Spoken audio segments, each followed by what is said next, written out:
ನಮಸ್ಕಾರ ರೈತ ಬಾಂಧವರೇ. ಇಂದು ನಾವು ನಮ್ಮ ಸುಂದಾಳ ಗ್ರಾಮದಲ್ಲಿ ನಮ್ಮ ಆತ್ಮೀಯ ರೈತರಾದಂಥ ನಿಮ್ಮ ಹೆಸರು ಹೇಳ್ರಿ ಮಾಮ? ಧನರಾಜ್ ಸುಂದಾಳ. ಹಾಂ, ನೀವು ಎದಕ್ಕೆ ಯೂಸ್ ಮಾಡಿರಿ ಮಾಮ ಮದ್ದದು?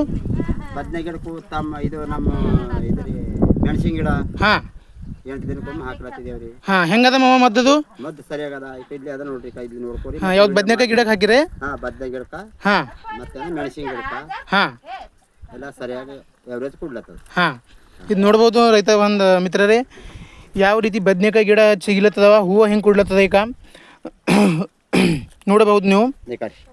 ಹಾಂ, ಫಲ ಹೆಚ್ಚಿಗೆ ಅದ. ಇದು ನೋಡ್ಬೋದು ನೀವು, ಹೂವು ಯಾವ ರೀತಿ ಬರ್ತಾ ಇದೆ ಈಗ, ಯಾವ ರೀತಿ ಎಲೆಗಳು ಚಿಗಿತಾ ಇವೆ. ಮತ್ತು ಚೌಳೆಕಾಯಿ ಗಿಡಗಳು ನೀವು ನೋಡಬಹುದು.